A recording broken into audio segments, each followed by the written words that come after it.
제가 상당히 많이 추운 그런 날씨입니다. 오늘 이렇게 주님을 예배하기 위해 놓으신 우리 모든 성도님들, 또 여러 형편상 이 자리에 함께 못하시고 각 지에서 이 시간을 기억하며 예배드리시는 우리 모든 성도들 주의 이름으로 환영하고 축복합니다. 다 같이 찬양대 주악에 맞추어서 묵상으로 기도드리도록 하겠습니다.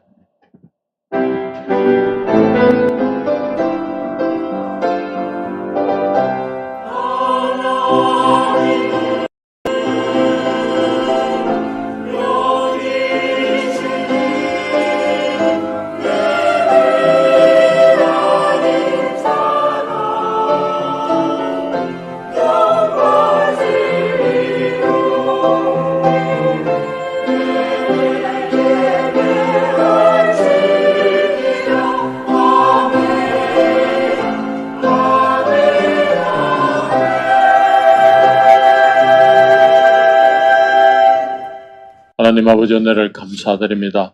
오늘도 주의 날을 저희들에게 허락하여 주시고 저희들을 주님의 자녀로 선택하여 주시사 아바 아버지로 부르며 주님 앞에 나와 예배 드리게 하여 주시니 감사드립니다. 주님 임마누엘 되시며 우리의 구속자 되신 주님의 오심을 기다립니다. 주님 오셔서 저희들을 참된 평화를 내려주시옵기를 간절히 바라옵니다. 주님, 저희들 모든 성도들이 주님 앞에 나와 간절히 바라는 그 모든 바람들이 주님 들어주시고 응답하여 주시옵소서.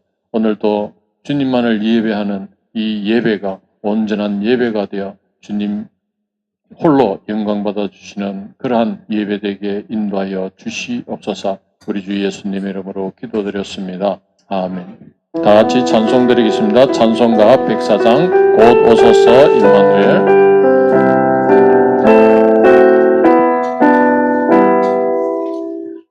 곧 오소서 임마누엘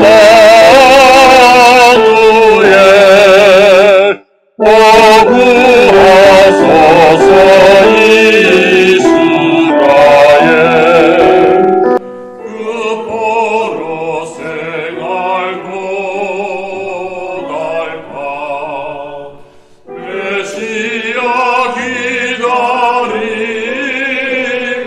기다립니다.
놀라운 빛이요 캄캄한 이 밤에 온 하늘 구름 비춘 줄 나시 모르나 온 세상 모든 사람들 잠자는 동안에 평화의 왕이 세상에 탄생하셨도다.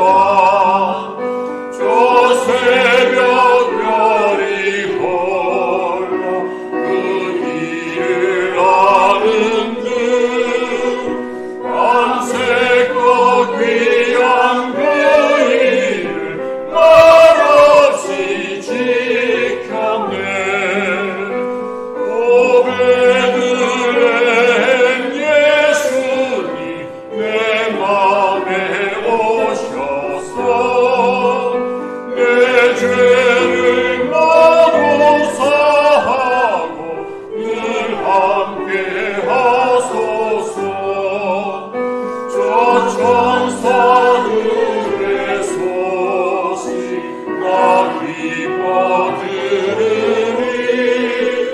오 임마누엘 예수님 내 맘에 오소서. 아멘. 다 같이 자리에 일어나셔서 예수를 위하여 찬양 올려드리겠습니다.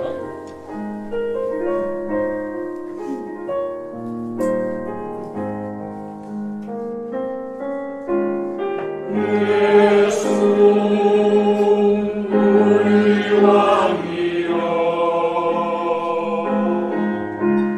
이곳에 오셔서 우리가 함께 드리는 영광을 받아 주소서.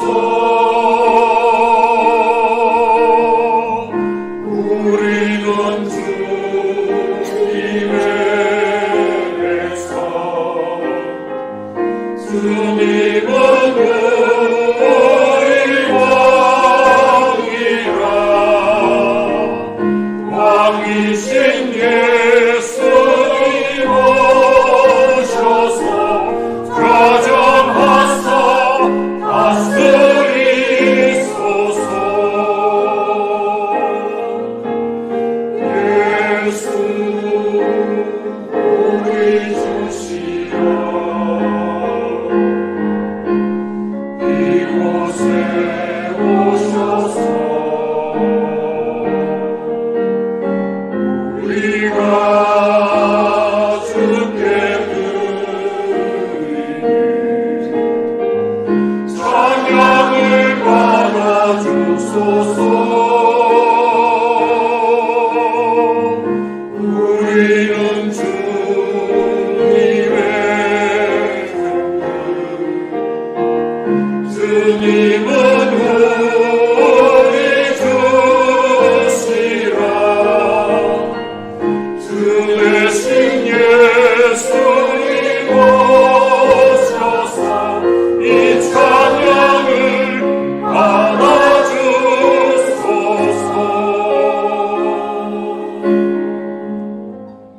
신앙 고백하시겠습니다. 나는 전능하신 아버지 하나님 선지의 성도들을 믿습니다. 나는 그의 유일하신 아들 우리 주 예수 그리스도를 믿습니다.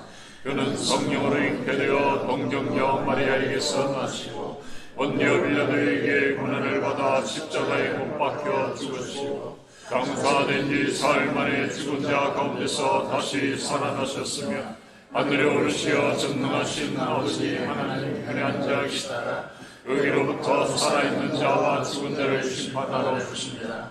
나는 성령을 믿으며 거룩한 공교회와 성도의 교제와 죄를 용서받는 것과 몸의 부활과 영생을 믿습니다. 아멘.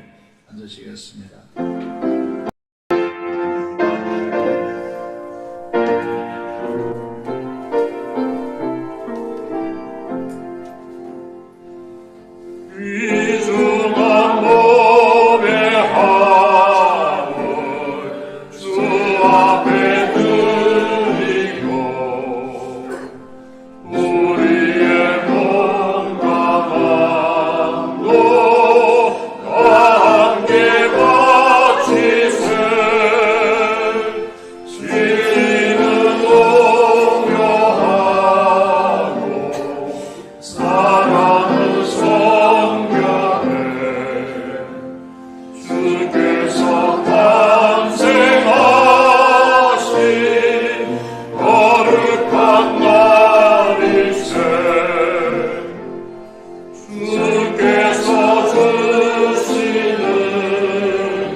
하늘의 빛난 영광 보고서 놀랐네.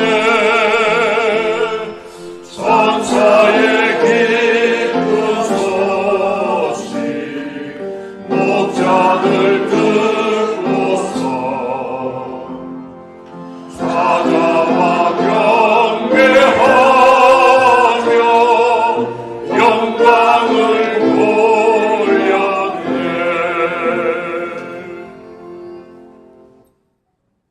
기도드리겠습니다. 궁핍한 자의 눈물을 귀하게 여기시는 사랑의 하나님, 우리를 사랑하시되 끝까지 사랑하시는 하나님, 우리에게 생명의 선물을 주시고 지금까지 예배를 경험하게 하시니 감사합니다. 돌아보면 지난 날이 하나님이 주시는 은혜의 선물이며 사랑임을 고백합니다. 우리 교회와 일터와 가정을 지켜주시고 우리 땅이 아름다워짐으로 모든 사람이 우리를 복되다 하리라는 축복을 주셔서 감사합니다. 하나님 아버지는 한 번도 거절하시지 않으시고 전적으로 우리를 신뢰하는 모습, 그러나 우리는 하나님을 교만과 자기 중심의 사고에서 알고자 하는 모습에 죄를 지은 것뿐만 아니라 죄를 돌이키지 않는 우리의 언행을 불쌍히 여겨주시고 주님의 침묵은 울림이 깊은 사랑으로 알기에 주 앞에 나와 기도합니다. 귀 기울여 주시고 깊게 보시며 선한 섭리를 믿는 믿음으로 사랑을 배우게 하소서. 멀고 가까움에 있지만 이 자리를 함께하지 못하는 주의 자녀들을 불쌍히 여기시어 함께 찬양과 경배를 드리는 은혜를 내려 주시옵소서. 나라와 민족을 위하여 기도하오니 하나님을 경외하며 어렵게 사는 자들이 형통하게 하시어 하나님의 공의로운 성품을 향한 신뢰, 하나님의 완전하신 정의와 평화의 날을 기대합니다. 주님의 뜻대로 나아가는 민족과 국가가 되게 하소서. 주님이 주신 여러 가지 사명을 옳게 행하지 못하고 넘어짐과 부실한 모습을 주님께 고백하오니 불쌍히 여겨주시며 주님은 전적으로 신뢰하는 우리를 바르게 사는 말씀으로 구하게 하시니 겸손으로 나아가기를 타고 오시는 주님의 십자가의 사랑을 보여주신 예수님을 닮아가는 길로 걸어가게 하소서. 참으로 주님을 알기를 원합니다. 아직 오래 남아있는 시간 동안 한 해의 모든 것을 잘 정리할 수 있도록 도와주시옵소서. 교회의 다음 세대에게는 주님이 오시는 참 의미를 알게 하시어 세상의 풍요함 속에서 주님의 참 삶을 알게 하시어 온 땅에 복음이 소리가 울려 퍼져 온 세상을 펼치기를 원합니다. 교회 학교 사역자와 부장과 교사들에게 한없는 은총으로 세워온 계획을 축복하시고 이끌어 주시옵소서. 이름 없이 빛도 없이 구석구석에서 수고하시는 손길을 붙잡아 주시고 하늘의 별과 같이 빛을 내는 창년단과 찬양대에게 은혜로운 손길을 함께하여 주시며 한없는 사랑을 베풀어 주시옵소서. 말씀의 사역에 헌신하는 주의 종들에게 바른 지식을 전하며 바른 율법을 구하는 무거운 사역에 몸과 마음을 지키시어 건강함으로 나아가게 하소서. 바르게 함과 교훈을 전하시는 목사님을 통하여 성김을 알게 하는 말씀 전하시는 목사님에게도 몸과 건강을 지켜주시는 한없는 축복을 내려주시옵소서. 사랑의 완성이신 예수님의 이름으로 기도합니다. 아멘. 아멘.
기도드리겠습니다. 하나님 아버지 감사합니다. 한 주간 동안 저희들을 보호하여 지켜주시고 많은 일들 속에서 우리를 인도하신 하나님의 은혜에 감사를 드립니다. 이 시간도 하나님 앞에 나와 예배하고 찬양하오니 우리 예배를 흠량하여 주시고 우리 대표하여 드린 기도와 우리 성도들이 하나님 앞에서 간절히 기도하는 이 기도를 연락하여 주시기를 간절히 손을 드립니다. 하나님 앞에 임마누엘 하나님을 찬양하게 하여 주셨사오니 찬양을 흠량하여 주시고 저희 성탄절을 맞이하면서 주님을 새롭게 맞이하는 은혜의 시간들로 채워주옵소서. 이 시간도 질병으로 여러 가지 모양으로 이 자리에 나오지 못한 주의 자들에게 동일한 은혜를 베풀어 주시기를 간절히 손을 드렸고, 이 시간도 군문에서 또 해상의 해외에서 산지에 흩어져 주의 자녀된 귀한 하나님의 자녀들을 두 손들어 축복하여 주시고 붙들어 주옵소서. 우리 주 예수 그리스도 이름으로 기도드리옵나이다. 아멘. 하나님의 말씀은 말라기입니다. 구약성경 마지막 말라기 3장 1절에서 6절의 말씀을 함께 보시겠습니다. 구약성경입니다. 1329페이지 말라기 3장입니다. 1절에서 6절의 말씀 보도록 하겠습니다. 만군의 여호와가 이르노라. 보라, 내가 내 사자를 보내리니 그가 내 앞에서 길을 준비할 것이요 또 너희가 구하는 바 주가 갑자기 그의 성전에 임하시리니 곧 너희가 사모하는 바 언약의 사자가 임할 것이라. 그가 임하시는 날을 누가 능히 당하며 그가 나타나는 때에 누가 능히 서리요. 그는 금을 연다는 자의 불과 표백하는 자의 잼물과 같을 것이라. 그가 은을 연단하여 깨끗하게 하는 자와 같이 앉아서 네 자손을 깨끗하게 하되 은같이 그들을 연단하리니 그들이 공의로운 제물을 나 여호와께 바칠 것이라. 그때에 유다와 예루살렘의 봉헌물이 옛날과 고대와 같이 나 여호와께 기쁨이 되려니와 내가 심판하려 너에게 임할 것이라. 점치는 자에게와 간음하는 자에게와 거짓 맹세하는 자에게와 품꾼의 삭세에 대하여 억울하게 하며 가부와 고아를 압제하며 나그네를 억울하게 하며 나를 경외하지 아니하는 자들에게 속히 정언하리라. 만군의 여호와가 말하였느니라. 나 여호와는 변하지 아니하나니 그러므로 야곱의 자손들아 너희가 소멸되지 아니하느니라. 아멘. 우리가 성탄절을 앞두고 있고 또 2024년도 이제 9일밖에 남지 않았습니다. 2024년은 우리 모두에게 참 다사다난했던 한 해인 것 같습니다. 우리 성도들 중에 많은 분들이 수술을 했고 또 병원에 입원하여 치료를 받았던 한 해로 기억되었습니다. 그 외에도 많은 일들이 많은 일들로 힘든 한 해였습니다. 지난 목요일에 우리 교회 최고령 권사님이 계신데 권사님이 수술하시고 난 뒤에 회복하시겠습니다. 교회에 출석하기 위하여 준비를 하고 계시는데 교회 방문해서 계단에 한번 올라봐야 되겠다. 그렇게 오셔가지고 연습하는 모습을 보면서 정말 가슴이 뭉클해졌습니다. 손을 붙잡고 기도하면서 마음속에 감동의 눈물이 흐르더라고요. 최근에 수술한 권사님은 퇴원하자마자 새벽기도와 금요 기도에 오시는 모습을 보면서 이런 믿음의 사람들이 있기 때문에 우리 교회가 이렇게 하나님의 축복을 받을 수밖에 없구나 하는 생각을 가지게 되었습니다. 지난주는 많은 분들의 배려로 교회 재정을 쓰지 않고 교육자 수련회를 가지게 되어지는 기적을 봤습니다. 또 교육자끼리 나눔을 통해서 많은 은혜를 받았습니다. 섬겨주신 분들에게 깊이 감사를 드립니다.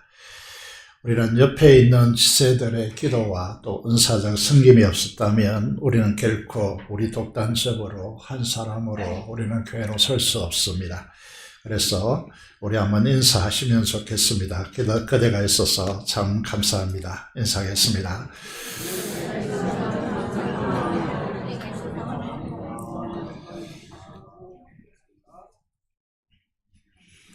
네, 오늘 본문은 성탄절을 앞두고 있기 때문에 1절 한 절만 설교해도 오늘 다 갈 것 같은데 본문이 좀 길게 느껴집니다. 1절에 보시면요, 하나님을 어떤 하나님으로 소개하고 있느냐 하면, 저를 소개할 때 제가 무산교회 담임 목사입니다. 또 신학교에 서면 신학교 원장입니다. 주변 사람들이 소개해 줍니다. 하나님을 소개할 때 오늘 본문에 보시면요, 만군의 여호와 이렇게 소개하고 있습니다. 여러분, 이제 중요한 단어가 등장할 때마다 이제 히브리어 원어를 가끔씩 소개하는데 이 단어도 워낙 중요하기 때문에 히브리어로 이제 About Yahweh라고 그렇게 읽는데 히브리어를 소개하고 있습니다. 여러분, 그분이 누구이신지 또 그분의 정체성이 무엇인지 도대체 무엇을 하시려고 이런 표현을 쓰는지 우리가 이제 생각하게 되어지는 것이죠. 제대를 앞둔 한 형제에게 어디서 군생활 하느냐 물으니까 철원에 어디를 말해가지고 저도 철원에서 군생활을 해서 그래서 육사단이냐 물으니까 육사단이 아니고 우리나라 이제 저는 6사단, 3사단, 8사단 이렇게 구성되어 있는 상군에 소속되어 있었는데 우리나라 전체 군대가 1군, 2군, 3군 이제 그걸 전체를 지휘하는 지휘부대에 있었다고 하더라고요. 우리나라 군 체계는 3군입니다. 이걸 10,000개의 군대를 가지고 계신 하나님으로 소개하니까 군대 용어적으로 보면요, 엄청난 하나님이시죠. 그렇죠. 만군의 여호와 하나님, 이렇게 일컬는 것입니다. 이 말은 이제 군대의 하나님이라는 것인데, 전쟁을 선포하고 전쟁을 수행하겠다, 이런 취지를 가지고 있는 것입니다. 누구를 대상으로 해서 한 전쟁이겠습니까? 하나님의 택한 구속받은 주의 백성들, 하나님의 백성들을 구속하기 위한 전쟁이다 라고 그렇게 이제 말씀드릴 수 있습니다. 총과 칼로 하는 전쟁이 아니라 정말 근본적인 영적인 사랑의 전쟁이다, 이렇게 말씀을 드릴 수 있습니다. 한 목사님의 설교를 들어보니까 그 목사님이 전쟁하는 이 하나님의 사랑의 속성을 임재범이라는, 맞죠? 가수가 부르는 너를 위해 라고 하는 노래가 있다 하더라고요. 혹시 아시는 분 계십니까? 제가 이 노래를 불러보면 좋겠습니다만 음치라서 잘 부르지 못하겠고, 소개하면 날 세상에서 제대로 살게 해줄 유일한 사람이 너라는 것을 알아.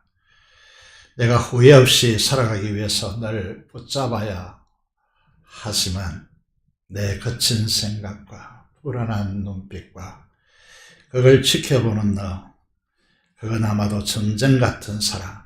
난 위험하니까, 난 사랑하니까 내게서 떠날 거야. 아무도 모르는 것 같네요. 아무리 숭고한 엄마의 스톨게의 사랑도, 아무리 불타는 남녀의 에로스 사랑도 인간의 연약함 때문에 한계로 말미암아 상황과 환경에 따라 변질되었습니다.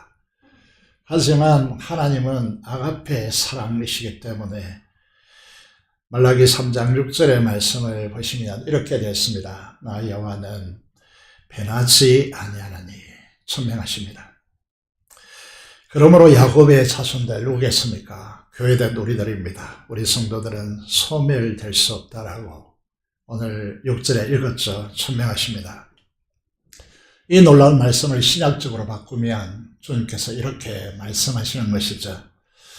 요한복음 10장 28절 29절의 말씀을 보시면요, 글자가 좀 작은데 제가 읽어보겠습니다. 내가 그들에게 영생을 주노니 영원히 멸망하지 아니할 것이요 또 그들을 내 손에서 빼앗을 자가 없느니라. 그들을 주신 내 아버지는 만물보다 크심에 아무도 아버지 손에서 빼앗을 수 없느니라. 여러분, 화면에 아이의 손을 잡고 있는 아버지의 손을 그려놓았습니다만은 예수님께서 우리를 구원하시고 우리의 손을 잡고 계십니다.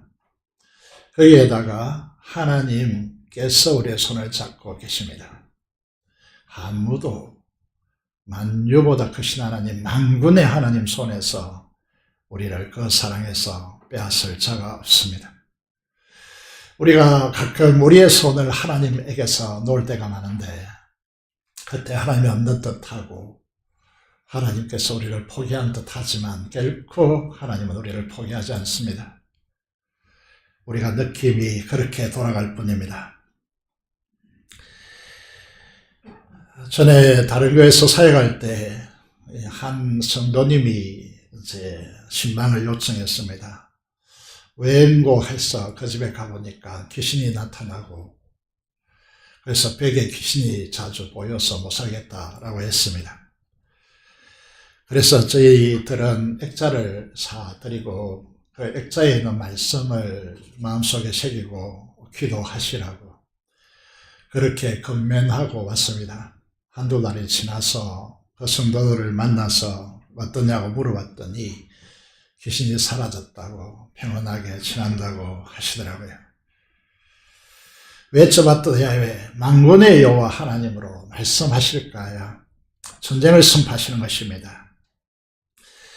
역사상 가장 큰 전쟁, 이건 이제 스타워, 이게 우주적인 재전쟁이다, 이렇게 말씀하고 있습니다. 이 전쟁이 워낙 엄중하고 너무 커서 하나님께서 전령을 보내겠다. 만군의 여호와가 이르노라, 보라, 주목시켜서 내가 내 사자를 너희에게 보내겠다라고 말씀하고 있습니다. 만군의 하나님 여호와, 다른 표현으로 하면 하늘과 땅의 모든 권세를 가지신 만왕의 왕이요 만주의 군주이신 하나님께서 우리의 주목하라고 말씀하고 있습니다. 우리를 이 큰 전쟁을 주목하라고 우리의 시선을 하나님께서 말씀하십니다. 우리가 가끔 우리의 시야 속에서 이 세상에 살면서 하나님을 놓칠 때가 종종 있습니다. 우리가 하나님을 어떤 하나님으로 믿는가라고 하는 부분을 하나님의 말씀을 통해서 가끔 우리를 회복시켜야 합니다. 이사야 40장 15절의 말씀을 보시면요, 이 우주를 창조하신 하나님께는 열방 모든 나라들이 통의 한 방울의 물과 같고 저울의 작은 티끌 같으며 이 세상에 수많은 섬들이 있지만 떠오르는 먼지 같다. 하나님께서 얼마나 크신 하나님이신지 우리에게 말씀하고 있습니다. 우리가 믿는 하늘 아버지는 이런 분이시다 라고 하는 것입니다. 십병기도에 이렇게 고백하고 있습니다. 하나님 우리의 피난처시고 우리의 힘이시다. 환난 중에 만날 큰 도움이시라. 땅이 변하든지 산이 흔들려 바다 가운데 빠지든지 이런 일이 일어날 수 있습니까? 해일이 일어나도 이런 일은 없습니다. 혹시 이런 일이 일어난다 할지라도 바닷물이 솟아나고 뛰놀든지 그것이 넘침으로, 여러분 하나님은 바다의 경계선을 분명히 지어놨습니다. 그런데 이 바다가 넘쳐나서 뛰놀라서 산이 흔들린다 할지라도 우리는 두려워하지 아니하리로다 라고 그렇게 말씀하고 있습니다. 이 크신 하나님께서 만개의 군대를 거느리고 지금 전쟁하시겠다는 것입니다. 이 전쟁의 엄중함을 말씀드린 대로 전령을 보내겠다, 내 사자를 보내겠다, 그만큼 중요한 전쟁이라는 것이죠. 우리가 알건 대로 영화도 막 만들어져 있습니다만은 적백대전이라든지 노르만디 상륙작전이라든지 제2차 세계대전 징조가 있고 사자 전령들이 앞서 보내진다는 사실을 우리는 잘 알고 있습니다. 얼마나 엄청난 규모로 무장된 군대가 주님 침범해 오는지, 맞서는 나라가 어떻게 초토화될 것인지, 그래서 그 백성들을 왕이 혹은 대통령이, 총리가 사랑한다며 항복하라고 요구하는 것입니다. 만군의 하나님이 보라대 사자를 보내신다고 말씀하시는 것은 그만큼 엄중하고 엄청난 전쟁이 일어날 것을 예고하고 있습니다. 그 사자를 보내는데 그 사자가 무엇을 할 것이라고 말씀하고 있습니까? 그런데 앞에서 길을 준비할 것이라고 말씀하고 있습니다. 문제는 이것이 어디에 인용되어서 있느냐라고 하는 것인데, 여러분 신약을 읽을 때 구약을 통해서 읽어야 하는 이유는 바로 이런 데에 있습니다. 신약을 제대로 알기 위해서요. 마태복음 11장 10절에 11절은 누구의 말씀입니까? 예수님의 말씀입니다. 인용하죠. 말라기 3장 오늘 본문을 인용합니다. 기록된 바 보라 내가 내 사자를 내 앞에 보내니 그가 내 길을 내 앞에 준비하리라 하신 것이 이 사람에 대한 말씀이라. 구약은 예언이지만 신약은 구체적인 성취입니다. 여러분 이 놀라운 사실, 세례요한, 이 사람이 세례요한임을 우리는 잘 알고 있습니다. 이 말씀을 읽을 때 엄청난 영적 전쟁 기운을 느껴서야 이 성경을 제대로 읽는 것입니다. 지금까지 보내진 하나님의 이제 전령들을 생각해 보십시오. 수많은 선자들이 있었습니다. 엘리야, 이사야, 에레미야, 오늘 본문에 등장하는 말라기까지 수많은 전령이 있었지만 이 모든 선지자보다 더 나은 자로 세례 요한을 주님께서 말씀하고 있습니다.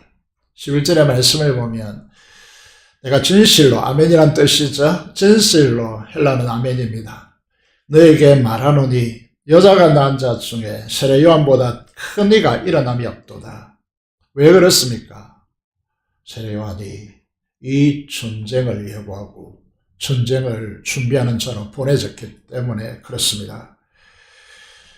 여러분 앞선 모든 선지자보다 더 나은 자로 지금 전쟁을 이야기하고 있습니다. 나라를 대표하는 대통령이 다른 나라와 조약을 맺으러 갈 때 대통령이 직접 모든 걸 준비하지 않습니다. 준비 사절단이 먼저 방문하여 사전 작업을 다 해놓고 대통령과 대통령이 그 조약에 사인만 하도록 다 만들어 놓습니다. 이게 전령입니다. 사자라는 것이죠. 마태복음 11장 11절에서 말씀한 대로 언약된 사자가 와서 이룰 엄청난 전쟁의 전령이 세례요한이라고, 그래서 이 모든 인간이 낳은 자 중에 최고의 존재가 세례요한이라고 말하게 되는 것입니다. 그 말은 거꾸로 뒤집어보면 이전에 몰랐는데 이 말라기를 통해서 이 말씀을 보면요, 여러분 이건 엄청난 전쟁이 지금 발발하고 있다라고 하는 의미로 이렇게 되어지는 것입니다.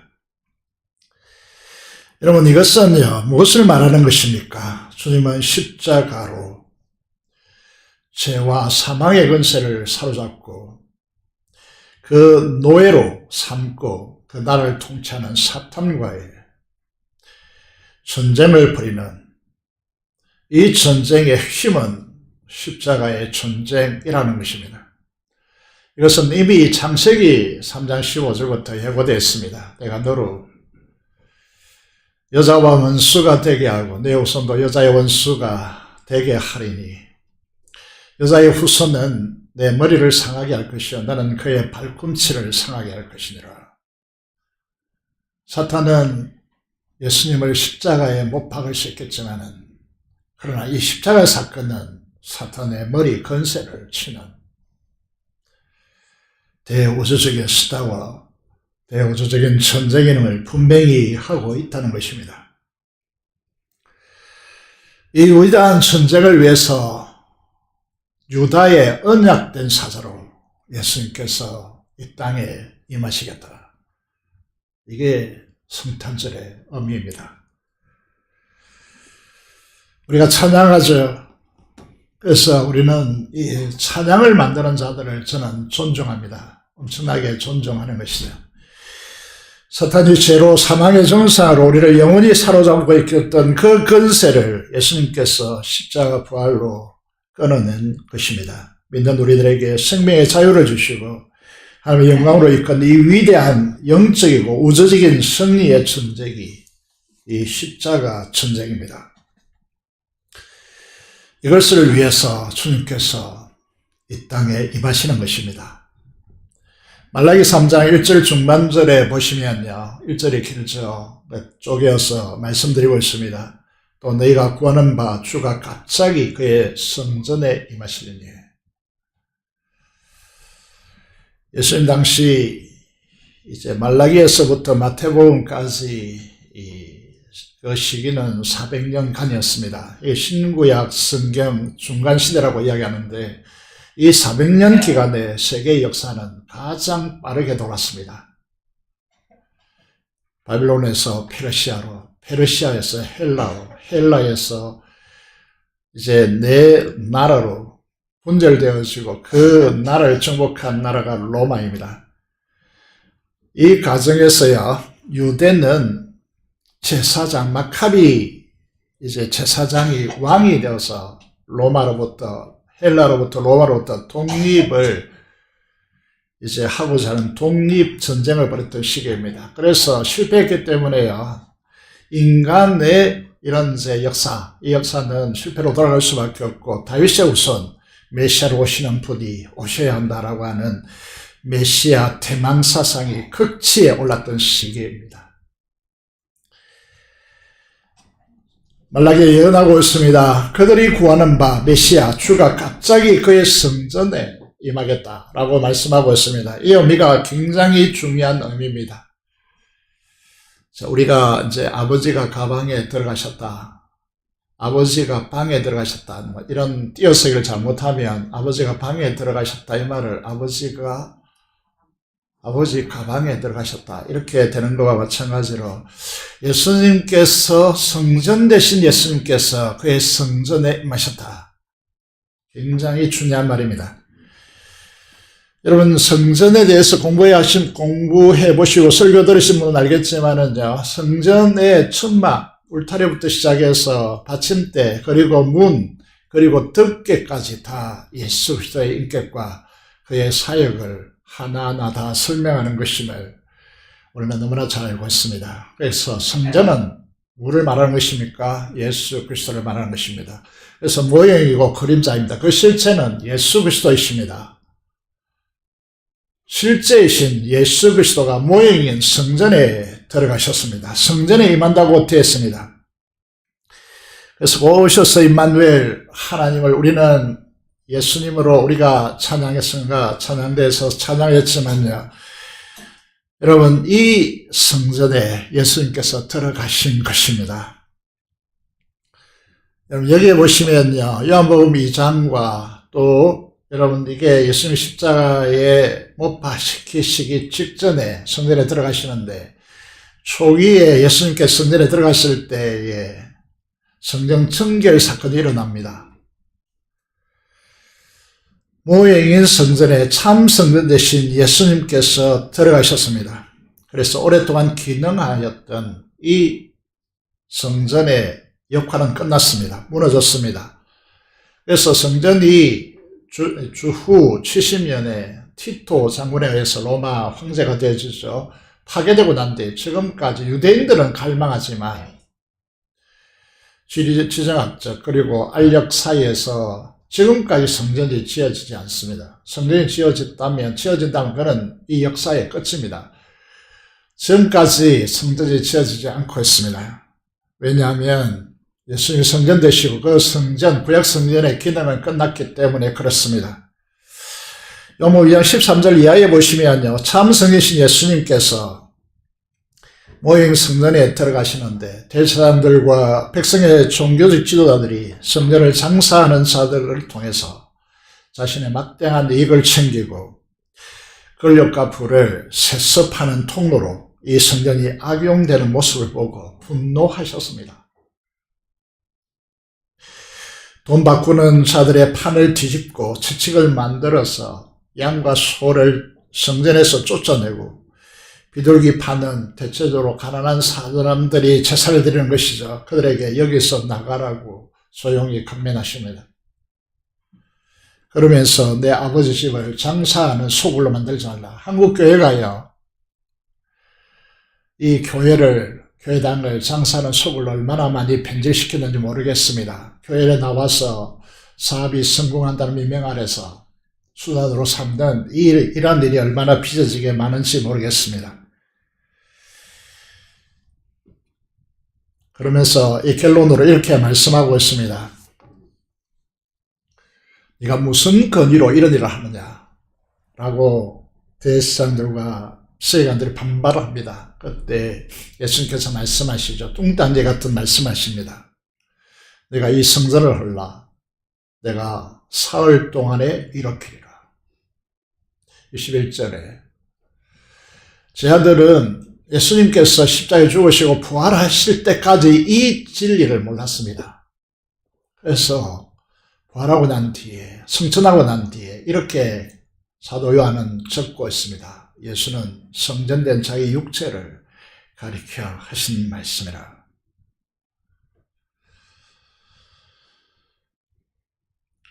주가 갑자기 그의 성전에 임하신 사건은 어떤 사건입니까?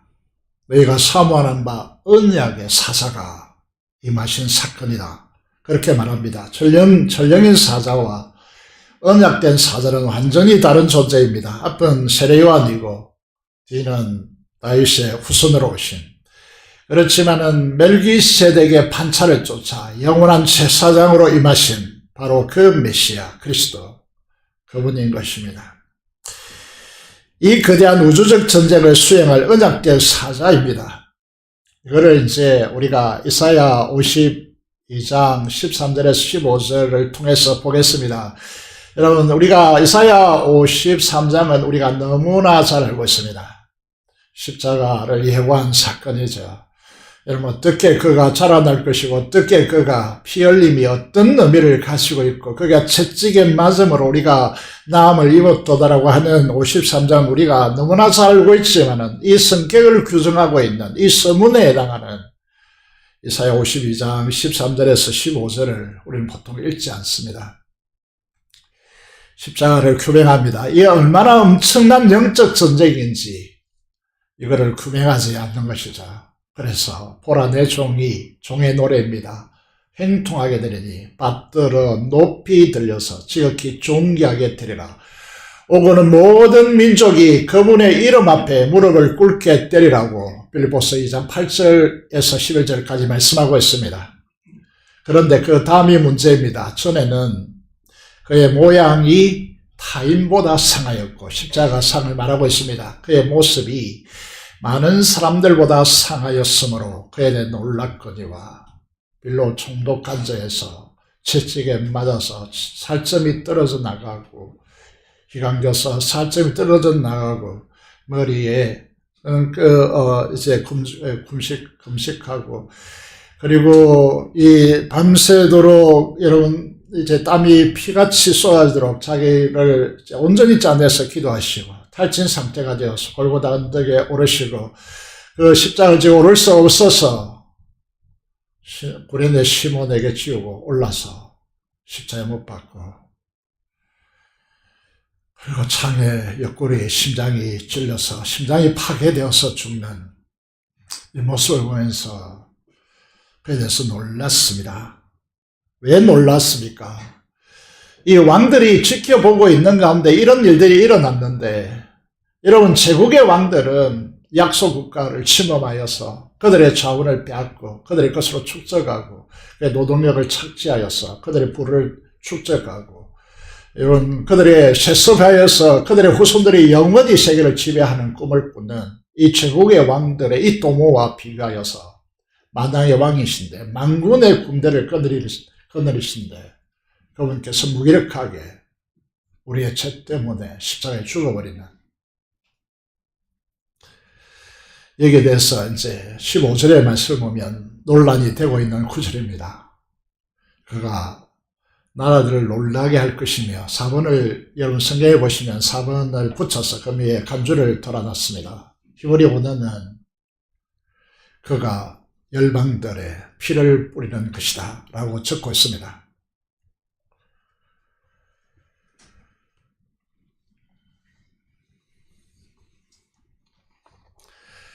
여러분 이 사건으로 인해서 왕들은 그로 말미암아 충격을 받아서 입을 다물 수밖에 없습니다. 손으로 입을 가릴 수밖에 없습니다. 이런 것들이 아직 그들에게 전파되지 아니한 것을 볼 것이요 아직 듣지 못한 것을 깨달을 것입니다 라고 말씀하고 있습니다.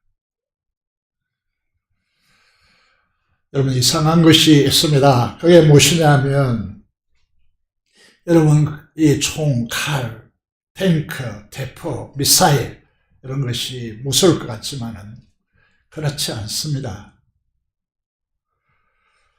말라기 4장 2절을 보면 이렇게 죽임당하는 이렇게 죽는 유다의 사자 다윗의 후손으로 오시는 제국과 같이 총칼을 앞세워서 정복하고 지배하고 착지하고 이게 무서울 것 같지만은요 전혀 반대다는 것이죠. 만군의 권력을 군대를 가지고 계시고 만주의 주께서 무기력하게 십자가에 죽는 이 사건을 통하여 누가 그의 앞에 설 수 있겠으며 그가 나타날 때 누가 서겠느냐라고 말하고 있습니다. 이 세상의 가장 강력한 힘은 바로 십자가의 힘입니다. 십자가 사건이 사탄의 머리를 치고 죄와 사망의 거세를 무너뜨리고 영적인 완전한 승리의 전쟁을 가져온 것입니다. 이 진실을 보지 못하는 자들은 어떻게 살아가겠습니까? 동방 박사들이 배를 따라서 유대 땅 베들레헴에 와서 유대인의 왕으로 나신 메시아는 당연히 왕궁에 태어날 것이라고 생각하고 헤롯 왕궁에 찾아가서 헤롯 왕에게 묻습니다.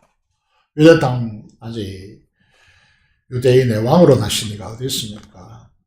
대세상들과 성경학자들을 부릅니다. 그들이 말합니다. 유대 땅 베들레헴이라고 정확하게 지목합니다. 온 예루살렘이 소동했지만 헤롯은요, 어떻게 합니까? 이걸 어떻게 죽일까? 골몰하게 되어지는 인생을 살다가 비참하게 끝납니다. 예루살렘에 있는 대제사장들과 서기관들과 바리새인들과 종교인들은 어떻게 했습니까? 단 한 사람도 이 동방바사들을 따라 베리에 이동하는 것을 따라 유다 땅 베들레헴의 학자들이 지목했지만 그곳에 아무도 가지 않았습니다. 행동하는 양심이라는 말이 있습니다. 오늘 그리스도인들이 그들과 뭐가 다르냐는 것이죠.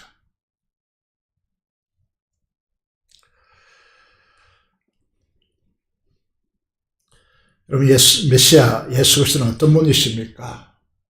오늘 2절에 계속해서 말씀을 보면 그는 금을 연단하는 자의 불로 임하시겠다. 그렇게 말씀하고 있습니다. 믿음을 금으로 비유합니다. 우리가 금강석을 켜서 그대로 금으로 사용할 수 있습니까? 아닙니다. 삼천도, 만도 온도를 높여서 그 불에 집어넣습니다. 그래야 다른 것들은 다 녹아지고 태워지고 없어지고 그만 남는 것이죠. 우리 믿음도 마찬가지입니다. 우리 그리스도인들이 신앙에 어려움이 찾아올 때, 시련이 찾아올 때 우리는 자꾸만 이제 성도들을 탓하고 환경을 탓하고 부모를 탓하고 이렇게 가서는 안 됩니다. 우리 연단하기 위해서 그런 겁니다. 믿음을 연단하여서 믿음을 통하여서 삼위일체 하나님과 그 나라의 실체를 보게 하기 위해서 우리 속에 이렇게 불순물이 가득 차서 하나님 나라를 볼 수 없는 마음이 청결한 자가 복이 있나니 그들이 하나님을 볼 것이요. 여러분 세계관 안에 여러분들이 끼고 있는 이 안경이라고 하는 세계관 안에 워낙 불순물이 많이 덮여져 있어서 이걸 벗겨내기 위해서 불로 연단하는 것입니다. 믿음을 가지라고. 여러분 속에 자리 잡고 있는 거짓된 세계관의 안경을 벗고 믿음으로 성령 하나님 안에서라야만 보여지는 하나님과 그 나라를 보게 하기 위해서 우리를 믿음의 순수함으로 시련을 주시는 것입니다. 어려움을 주시는 것입니다. 어려움 속에서 이 믿음의 재련이라고 하는 이 덕목을 갖추지 않는다면요, 계속해서 사람을 탓하고 환경을 탓하고 그렇게 한다면요, 여러분 이대로 인생을 끝낼 것입니다. 예수님은 또 어떤 표현으로 쓰고 있습니까? 우리를 어떤 사랑으로 우리에게 임하시겠다고 말합니까? 여러분 이 시대는 잘 모르겠지만 우리 어린 시대를 보시면요, 양재물을 이렇게 해서 쌀겨를 이렇게 넣어서 비누를 만듭니다. 왜요? 우리 옷을 빨기 위해서죠. 무엇을 말합니까? 주님께서 어떻게 임하시겠다고 말합니까? 잿물로, 포백하는 잿물로 임하시겠다고 말합니다. 우리가 찬송가 258장, 이전 익숙한 분들은 새롭게 개정된 찬송 몇 장인지 잘 모르겠지만 258장의 말씀을 보시면요, 잿물과 같은 보혈은 주님의 피로다. 보혈의 죄를 씻으면 청하게 되겠네. 제가 말씀드린 대로 찬양 작사가들을 존경합니다. 정말 이분들의 그 성령에 감동되어서 짓는다고 보는데, 그냥 단순하게 우리가 읽으면 3번 반복하죠. 청하게 되겠네. 여러분, 그 찬양을 이렇게 시를 써보시면 알겠지만요, 감동이 되지 않으면 반복하지 않습니다. 표현할 길이 없어서 보혈의 죄를 씻으면 청하게 되겠네. 주님의 임재 앞에서 주님의 십자가의 보혈에 우리 몸을 씻으면 우리 죄가 청하게 되는 것입니다. 그 어떤 것도 씻어질 수가 없습니다. 주님께서 이렇게 임하시겠다고 말씀하십니다. 하나님께서 이 우주적인 만군의 군대를 거느리고 그의 핵심인 군사령관 예수 그리스도를 보내셔서 사탄과의 전쟁에서 자신이 죽는 십자가에 죽는 방식으로 피 흘려서 생명을 상징하고 있죠. 구약에서 그래서 피째 먹지 말라, 피를 먹지 말라 계속해서 말하는 것이죠. 생명이기 때문에, 생명의 대가의 상징이기 때문에.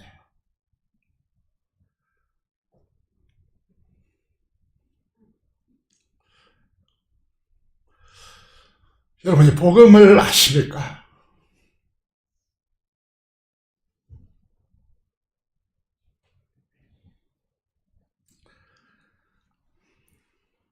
일생 동안 제 탐욕으로 조금 애정의 상인 십자가와 질투와 교만과 자기 자랑 등으로 죽음에 이르게 하는 삶의 소리를 주님께서 십자가로 구원하시기 위해서 이 위대한 전쟁을 감행하신 것입니다. 이 전쟁의 혜택을 입은 자들이 누구겠습니까? 3절을 보시면요. 3절을 보겠습니다. 여기에 레위 자손이 나옵니다. 왜 레위 자손을 특정하느냐 하면 이렇게 됐죠. 메시아 우리 주님이 특별히 언을 연단하여 깨끗하게 하고 그럼 은같이 그들을 연단하리니 연단할 목적이 무엇입니까? 그들이 공의로운 제물을 나 여호와께 바치고 4절을 보시면 그때에 그 드림으로 인해서 하나님이 기뻐 받으시겠다고 말하고 있습니다. 예수님이 올 그 당시에 제사장들이나 서기관들, 바리새인들이 하는 짓들을 보십시오. 그들이 무엇을 했는가? 로마의 세금에, 무거운 세금에, 세리들의 행포에 힘들게 살아가고 있는 그들이 하나님께 예배하는 자들의 돈 바꾸는 것을 통해 짐승을 사는 것을 통하여 그 이익을 취하고 가난한 자들 돌려주는 것이 아니라 자기들의 먹고 마시는 것을 위해서 사용하는 그들은 천인공노할 짓을 하는 것입니다.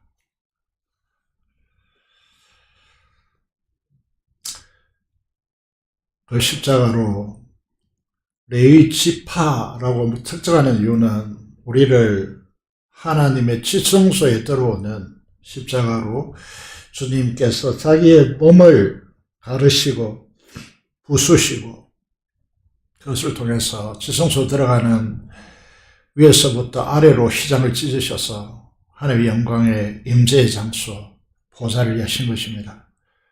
그래서 우리 모두는 그 거기에 들어가는 하나님의 보좌 앞으로 나가는 레위 지파가 되었습니다. 다른 말로 말하면 예배자가 되었단 말이죠. 그러면 우리에게 중요한 문제가 뭐겠습니까? 그것은 야모 4장 24절의 말씀대로 예배하는 자로 우리가 서야 한다는 거죠. 하나님께서 찾으시는 자는 영과 진리로 성령과 주님의 말씀 안에서 하나님을 예배하는 자들이란 말이죠. 그런데 하나님께서 그들에게 공의로운 제물을 받겠다 이렇게 말하고 있습니다. 공의로운 제물. 이게 말라기 3장에서 4절 5절에서 이렇게 말합니다. 가난한 자들을 착지하고 고와 가부를 돌아보지 않고 그들의 것들을 착지하여 자기 것으로 삼고 그렇게 하는 자들의 그 예배를 내가 받겠느냐는 것입니다. 신약적으로 바꾸면 무슨 말이 되죠? 그래서 구약을 알아야 신약이 읽혀진다는 거죠. 로마서 12장 1절에 보면 순종이라는 제목이 붙어져 있는데 그리스도께 순종. 그러므로 형제들아 내가 하나님의 모든 자비하심으로 너희를 권하노니 너희 몸을 하나님이 기뻐하시는 거룩한 산제물로 드리라. 이는 너희가 드릴 영적 예배니라 라고 말씀하고 있습니다. 공의로운 제물이요. 하나님의 말씀에 십자가의 정신으로 내어주는 사랑을 세상에 실천해야 우리의 오늘 이 공적 예배가 하나님께 받아들여진다는 거죠. 사기치고 이기적으로 살다가 오늘 하나님 앞에 나와서 예배드림이 이게 받아질까요?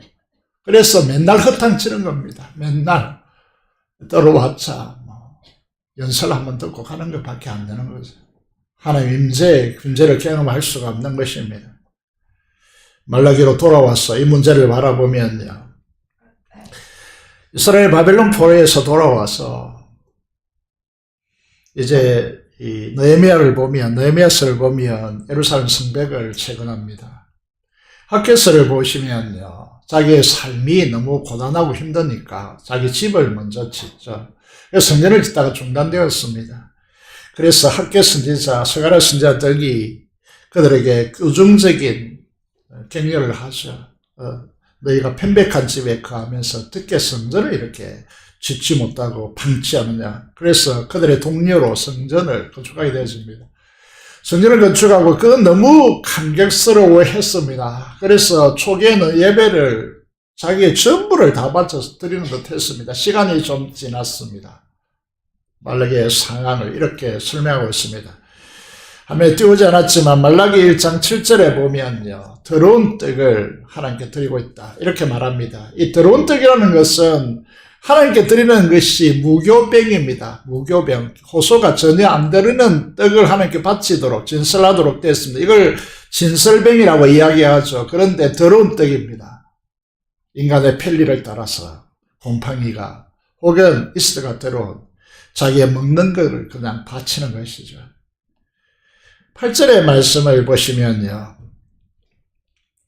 여러분, 하나님께 드려야 할 이게 제사는요, 번제물은요, 이제 흠없고 점 없는 그런 제물로 드리게 됐습니다. 그런데 지금 이 시대가 어떻게 변질되었냐면 눈물고 저는 거, 팽든 거, 이런 걸 드리고 있는 것이죠. 13절에 보면 심지어 훔친 것을 가지고, 착지한 것을 가지고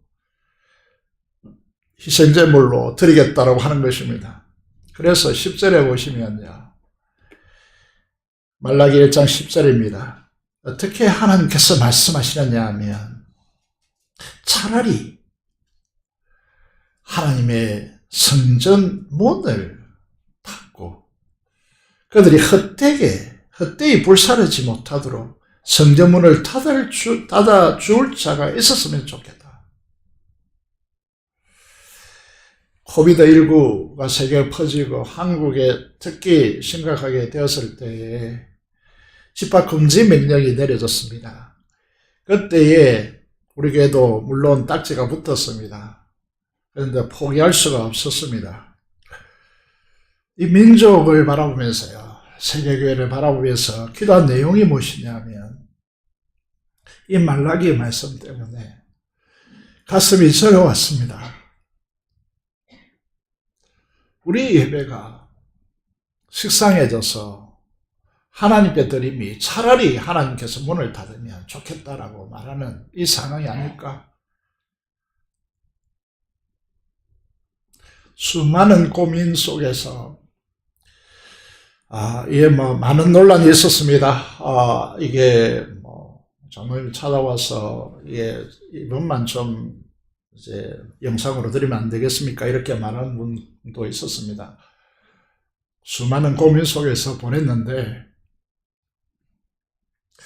정작 우리의 문제가 아니고 하나님께서 우리 예배를 받기 싫어하시는 것이 아닌가.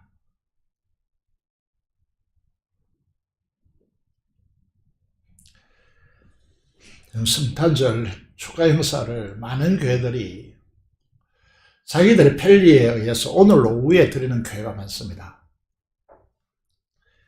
많이 이제 변질되는 것이죠. 왜요?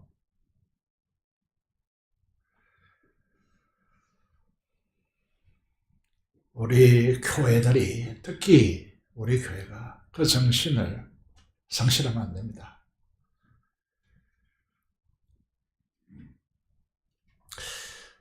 3장 8절 9절 시험이 될까봐 읽지 않았는데 어떤 상황으로 치닫았습니까? 심지어 어디까지 갑니까? 하나님께 드려야 될 11조와 봉헌물을 자기를 위하여 사용함으로 하나님 것을 도적질하고 있다. 하나님께 드림이 인색해지고 자기를 위하여 축적하는 자들로 변질되고 있는 것입니다. 우리가 알아야 될 것이 그렇게 축적한다 한들 그런 애씀이 아무런 의미 없이 날아가 버립니다.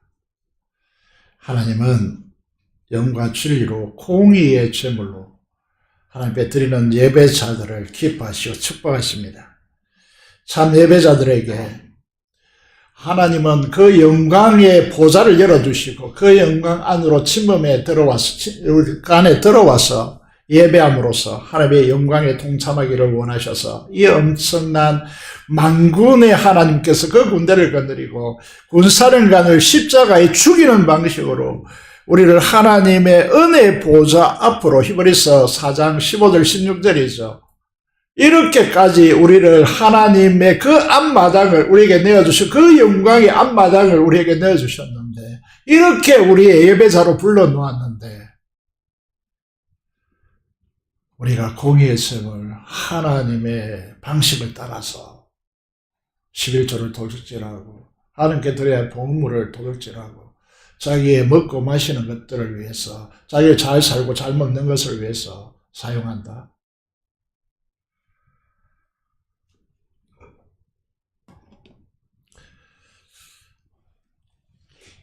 하도 이제 청룡과 타협해가지고 어떤 분들은 이렇게 말하는 분들 이런 책들이 많더라고요. 신약에 무슨 11조냐. 택도 없는 이야기 하지 마십시오. 오늘 우리가 쭉 1절부터 쭉 살펴보고 있는데 이건 여러분 하나님의 언약의 사자 그 다음에 11조가 나오고 있습니다. 그런 자에게 하나님께서 시험하러 보라고 말씀하시면 어떤 축복을 말씀하십니까? 마지막으로 말라기 3장 10절 하반절부터 12절까지 읽겠습니다. 같이 읽겠습니다. 잘 보이죠? 시작. 내가 하늘 문을 열고 내게 복을 쌓을 곳이 없도록 붙지 아니하냐고라. 만군의 여호와가 이르노라. 내가 너희를 위하여 메뚜기를 금하여 너희 토지 소산을 먹여 없애지 못하게 하며 너희 밭에 포도나무 열매가 기한 전에 들어지 않게 하리니 너희 땅이 아름다워짐으로 모든 이방인들이 너희를 복되다 하리라. 만군의 여호와의 말이니라. 제가 이제 이 목회자 친구들이 많습니다. 타 교단에도 막 퍼져 있고. 그런데 우리 교회 규모를 보고 재정을 보면서요. 성도들에게 네가 너무 과하게 헌신을 요구하고 있는 것이 아닌가. 이렇게 말하더라고요. 우리에게 정말 충성된 성도들이 정말 많죠. 그에 대해서 정말 고맙게 생각하고 있습니다. 그런데 우리가 인간적인 타협을 하는 것이 아니고 하나님의 말씀을 약속의 말씀을 따라 우리가 걸어가야 합니다. 하나님은 만군의 하나님의 이름을 걸고 약속하십니다. 하늘을 열고 너희 복이 쌓을 곳이 없도록 붙지 않느냐고. 여러분 이스라엘 안경 속에서 비가 이제 적게 오지만은 그 기후가요 물이 있다면 그건 풍요의 땅이죠. 그리고 이제 그렇기 때문에 두 가지가 문제입니다. 하나는 메뚜기의 문제, 병충해의 문제이죠. 그리고 또 하나는 기한되기 전에 떨어진다면 이거는 수확할 것이 없는 것이잖아요. 이 두 가지를 지켜내겠다. 그러면 이제 풍요로운 땅이 되어지는 것이죠. 그래서 모든 이방인들이 내가 하나님을 믿어서 이렇게 축복을 받았다라고 하는 이구동성으로 인정할 수밖에 없는 그런 자들로 내가 세우겠다. 그래서 이런 이제 사람들이 모인 공간을요, 아름다워짐으로 이방인들이 너희를 복되다 하리라 라고 말씀하고 있는 것이죠. 여러분, 우리는 대부분 마지막으로 이런 말씀을 드리고 마무리하기를 원합니다. 여러분, 보험 들지 않는 사람은 우리나라에서 한 사람도 없습니다. 왜 그렇게 합니까? 삶의 안정을 위한 것입니다. 여러분, 안정된 인생을 걸어가는 사람들, 이는 하나님의 약속의 말씀에 자기의 인생을 거는 사람들입니다. 순종으로 자신을 드리는 사람들입니다. 이 사람들이 하나님의 언약적 축복을 누리고 안정되이 살아가는 사람들입니다. 여러분, 그 후손들도 안정되이 신앙생활을 하고 안정된 축복을, 약속된 축복을 누려갈 것입니다. 하나님의 말씀은 두 가지를 걸고 있습니다. 만군의 하나님의 이름을 걸고 있고 영원성을 걸고 있습니다. 그래서 우리 영혼과 우리의 삶에 영원한 안정이요 축복입니다. 사랑하는 재건부산교회 성도 여러분, 이 놀라운 하나님의 언약적 축복을 누려가는 아들을 십자가에 죽이는 이 무기력하게 죽이는 이 영적 스타워즈 우주적 전쟁을 통하여 하나님의 공간을 우리에게 열어주셨는데 우리 참된 예배자로 하나님이 약속된 이 축복의 삶을 누려가서 우리 교회가 이 지역과 이 한국 땅의 세계 교회에 정말 아름답고 복되다 칭송받는 우리 비전 센터를 짓고 있는데 이것을 통하여 이런 아름다운 소문들이 퍼져나가는 여러분의 삶이 아름답고 여러분의 삶이 하나님의 복으로 복되다라고 주변 사람들이 일컫는 그런 성도들이 되시기를 주님의 이름으로 축복드립니다. 기도를 드리겠습니다. 오늘 언약의 사도를 통해 이루시는 놀라운 은총과 삶을 들어가게 하시고 매주 부모가 통해받아 파송된 선교사를 위해 사람석으로 기도하겠습니다. 살아계신 아버지 하나님 은혜를 감사합니다. 우리를 사랑하여 주시고 은혜 베푸심으로 인하여 진심으로 감사를 드립니다. 우리가 복음을 안다라고 하지만 정말 알고 있는지 우리가 무엇을 위해서 살아가고 있는지 아버지는 썩어질 육신을 위해서 사는 것이 아니라 영원한 하나님 나라를 위해서 사는 은총이 우리에게 있게 하여 주시기를 간절히 소원을 드립니다. 이 민족, 이 지역사회를 복음화시켜 주시고 다시 한번 복음으로 무장하여 아버지는 민족이 선교하는 나라로 바꿀 수 있도록 도와주시고 피 없는 통일, 자원의 갈등 없는 나라로 하나님께 세워주시고 아버지 하나님 우리가 계속해서 파송의 선교사를 위해서 기도하고 있는데 선교사 이 성탄절에 하나님의 은총 베풀어 주시기를 간절히 손을 드리며 우리 주 예수 그리스도의 이름으로 기도드리옵나이다. 아멘. 찬송가 122장 찬송 드리면서 준비한 대로 헌금하도록 하겠습니다.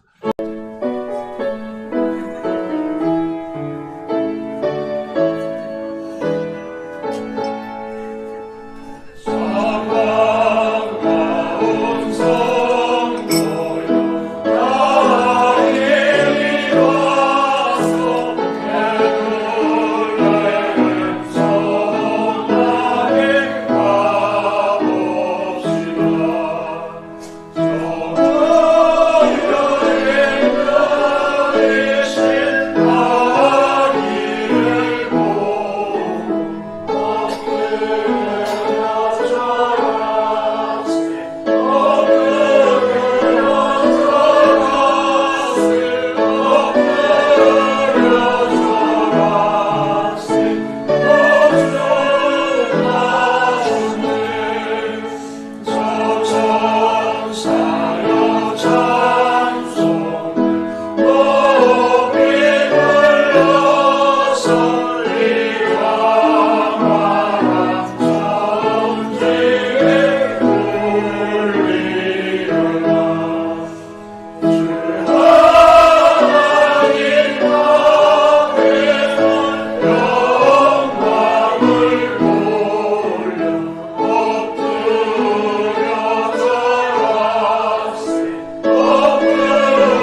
기도 드리겠습니다. 하나님 아버지 감사합니다. 언약의 사자가 임할 것이라고 말씀하시고 이것이 단순한 한 인간의 탄생이 아니라 우주적인 전쟁이며 사탄의 권세를 깨부수시고 죄와 사망의 권세에서 우리를 구출하신 사건임을 우리가 바라보게 하여 주시옵소서. 이렇게 하여 우리를 하나님의 자녀로 삼아주시고 아버지 하나님의 영광의 은혜 보좌 앞으로 우리를 이끌어내셨는데 우리 예배 드림이 자기의 이기적인 모습으로 드리지 않게 하시고 오직 하나님을 기쁘시게 하는 자로 우리 몸을 산 제물로 드려서 하나님 기뻐하시는 영적 예배자로 하나님께 드려질 수 있도록 우리를 축복하여 주시고 우리 인생 속에서 예배가 찬양이 기도가 얼마나 중요한지 다시 한번 새기고 하나님 앞에 십자가의 그 놀라운 사랑으로 우리의 삶을 실천하여 공의로운 제물로 하나님 앞에 우리 자신을 드리는 참된 예배자가 될 수 있도록 우리를 축복하여 주시옵소서. 아버지 충성된 주의 자들과 함께 이 시대를 하나님의 나라를 추구하고 하나님의 복음을 도모하게 하심을 감사합니다. 우리의 삶이 전적으로 주님께서 기뻐하시는 삶으로 복음을 위하여 하나님의 나라를 위한 삶으로 전환될 수 있도록 이번 성탄절을 주께서 축복하여 주시기를 간절히 손을 드립니다. 아버지 새로운 시대로 전환되고 있는데 비전센터를 짓고 저희들이 나아갈 방향성을 저희들이 확보하게 하여 주시며 주님의 나라를 위하여 우선순위로 우리의 삶을 드리고 그래서 의식주의 문제가 하나님의 더하여 주는 축복으로 하나님께서 우리를 복되다라고 이방인들이 믿지 않는 사람들이 우리를 향해 이끌을 수 있는 교회가 될 수 있도록 우리를 축복하여 주시옵소서. 11조와 아버지 하나님 정말 이 주일헌금과 목적헌금을 따라 헌신한 주의 자들과 감사로 여러 가지 기도 제목과 감사 제목을 가지고 하나님께 감사하는 주의 총들과 특별히 주님의 몸된 교회 건축을 위해서 아버지 하나님 우리 출신 교회 성도들이 하나님 앞에 헌신하는 주의 귀한 헌신을 하나님께서 함량하여 주시기를 간절히 소원을 드리옵고 감사를 드리며 우리 주 예수 그리스도 이름으로 기도 드리옵나이다. 아멘.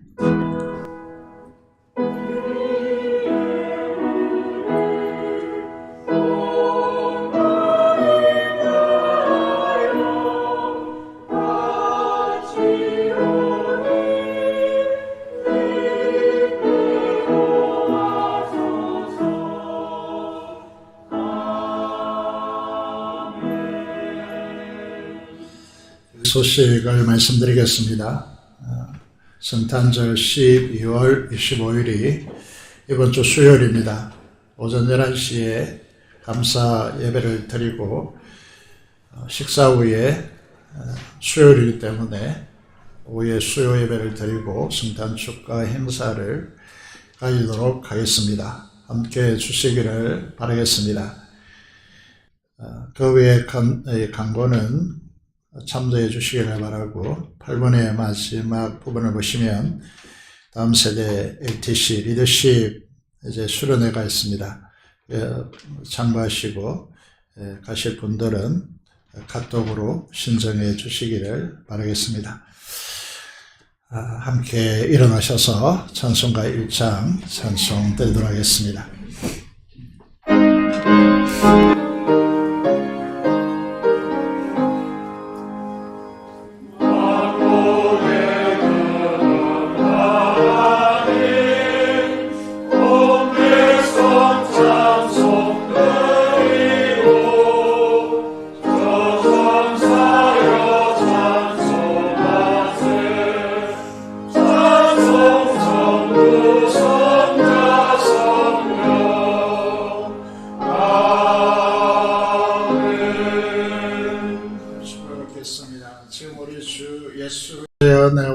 하나님 아버지의 행할 수 없는 그 놀라운 사랑하심과 성령의 고통 충만 감화 감동하심이 주님의 오심을 바라보며 성탄절의 의미를 가슴 깊이 새기며 아버지 하나님, 나는 죽고 예수 그리스도로 살기로 다짐하는 사랑하는 성도들의 심령과 가정과 생업타전 위에 지금부터 영원토록 함께 하시기를 축원합니다. 아멘.